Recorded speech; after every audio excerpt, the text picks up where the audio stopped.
Olá pessoal, tudo bem? Estamos de volta aqui no Observador. Vamos dar uma olhada para fechar o assunto, né? Depois da autópsia da Juliana Marins, de Niterói, que faleceu no Monte Rinjani, na Indonésia. Uma tragédia, né? Terrível. E eu estava vendo ontem uma entrevista no canal do Ricardo Feltrin, e ele entrevistou ontem uma médica que também é piloto de helicóptero de salvamento.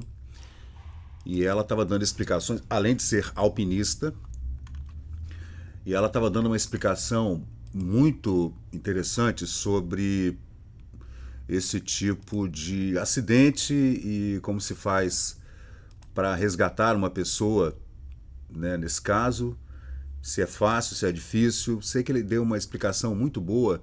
Aliás, Preparei umas propostas com molho. essa médica, né, deu uma explicação muito boa. E agora eu tenho que ver como é o nome da médica que ele entrevistou, porque ele não colocou o nome dela aqui, né, gente? Essa médica aqui, ó. Eu não estou vendo o nome dela aqui na descrição do vídeo. Karina Oliani. Essa aqui, gente. Karina Oliani. Ok, desculpem. Eu vi a entrevista dela ontem no Feltrin, né? Tá aqui, Karina Oliani. Ela é especialista, médica, tá? É atleta e já subiu o Everest 2 vezes, e o K2 e outras montanhas, a Concagua e outras montanhas, a Mont Blanc, etc. Então ela é uma escaladora muito experiente, além de ser médica e ser piloto de helicóptero de salvamento, né? E ela estava explicando sobre a dificuldade de se fazer um resgate nessa altitude. Falou que não é uma caminhada simples, não é para montanhista, é para alpinista experiente. É uma caminhada de 7 quilômetros, além de serem 3 quilômetros e 700, 3.700 metros de altura. É uma montanha muito alta, muito grande. O ar é rarefeito, é difícil, você tem que ter uma experiência. Você não pode ir com qualquer calçado, com qualquer roupa, com qualquer calça, não pode. Você tem que levar sinalizador, você tem que levar um rádio para poder se comunicar, que não é celular, que lá não tem celular, não tem sinal.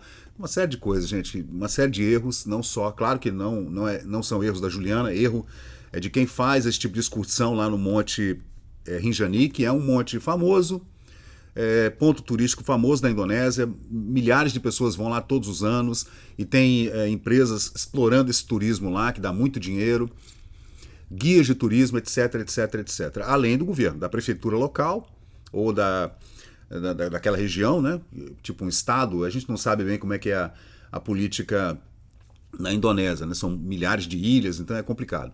Mas existe um erro aí, né? Existe um erro e eu espero que esse erro, a morte da Juliana, não tenha sido em vão, né?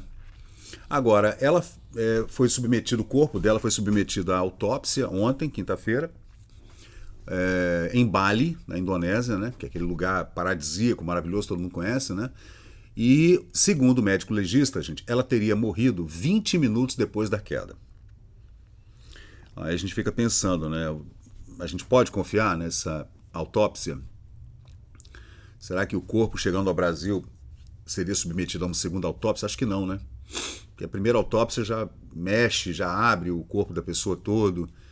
E, gente, ela sofreu um trauma severo no tórax, nas costas também, e a encosta é muito perigosa, muito rochosa, também muito frágil, né? Aquelas pedras vulcânicas, aquilo é muito frágil.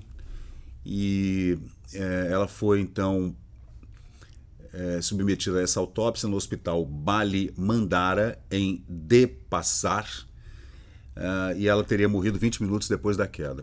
Bom, ela estava numa profundidade de 500 metros, visivelmente imóvel quando ela foi encontrada, né? E o médico disse o seguinte: trabalhamos com fatos, né? Os fatos indicam que a vítima não sobreviveu por muito tempo depois do trauma. Porque a ideia, inclusive aqui, os vídeos que eu fiz 5 vídeos aqui no canal sobre esse assunto, que me deixou muito triste, né?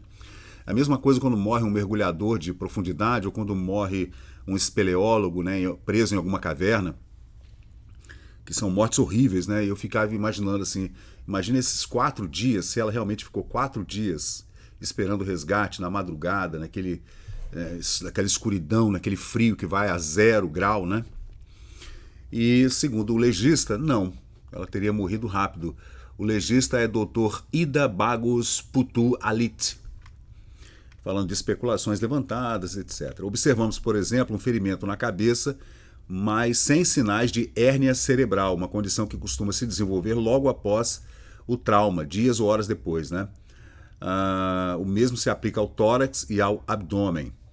Houve sangramento intenso, sinal de retração nos órgãos que indicava hemorragia lenta, elementos que reforçam que a morte aconteceu logo depois dos ferimentos. Então ela teria caído, segundo o legista, né? Ela teria caído da montanha e essa queda foi uma queda forte, abrupta, e nessa queda ela bateu o tórax e teve hemorragia interna e morreu logo depois. Gente, eu espero que tenha sido assim, porque se ela sobreviveu, sei lá, 24 horas, ou 36 horas, ou 48 horas, aí foi um sofrimento muito maior, né? Juliana sofreu um forte impacto nas costas, o que causou danos graves na região torácica e provocou um sangramento volumoso dentro da cavidade torácica, né? Lesões indicam, principalmente na parte posterior do tórax, que foram afetados órgãos essenciais para a respiração. Então, nos pulmões. Então, gente, foi uma morte causada por violência contundente que gerou hemorragia e morte num intervalo curto de tempo. Não há sinal de hipotermia no corpo dela, não há sinal de hipotermia. Então, se houve congelamento do corpo dela, foi depois da morte, né? Porque a gente consegue, os médicos legistas conseguem determinar a causa da morte se foi por hipotermia, né? E segundo esse legista, não foi por hipotermia. Por ela ter sido exposta ao frio extremo na montanha e tal, né? Então, se tivesse morrido de hipotermia, veríamos sinais claros nas partes periféricas do corpo, né? Os dedos, né, ficam pretos e tudo, e não, então realmente não foi hipotermia, né? As mãos, os pés ficam pretos, né? Quando há hipotermia, a pessoa vai congelando das extremidades para o centro do corpo, né? Então, é isso, gente. Então, a prefeitura de Niterói falou que vai bancar tudo e tal. Aí o Lula, o Mula, alterou um decreto, fez um decreto alterando alguma coisa que eu estava lendo aqui. Deixa eu ver. Aqui, né? Tá aqui. Medida que muda decreto, diário oficial da sexta-feira hoje. Fatores como dificuldade financeira e morte que causa comoção são exceções que podem resultar em pagamento das despesas pelo governo. Também depois disso tudo, né, gente? Depois, né? Salvou o cavalo, mas não salva a menina. Que absurdo. Retira funcionário de embaixada com o avião da FAB, mas não vai pagar o traslado do corpo da Juliana. Então aí já viu, né? A coisa ficou feia. A imprensa falando. A imprensa, né? Não tá nem aí também, né? Quem tá falando são as redes sociais. Nós é que estamos falando aqui, né? É o pessoal no Twitter, no X, no Facebook, no Instagram, no TikTok, todo mundo, a coisa movimentou gente no mundo inteiro, então o cara acabou por uma pressão social, da rede social, né, resolveu o problema da família da Juliana. Muito triste, eu sinto muito mesmo.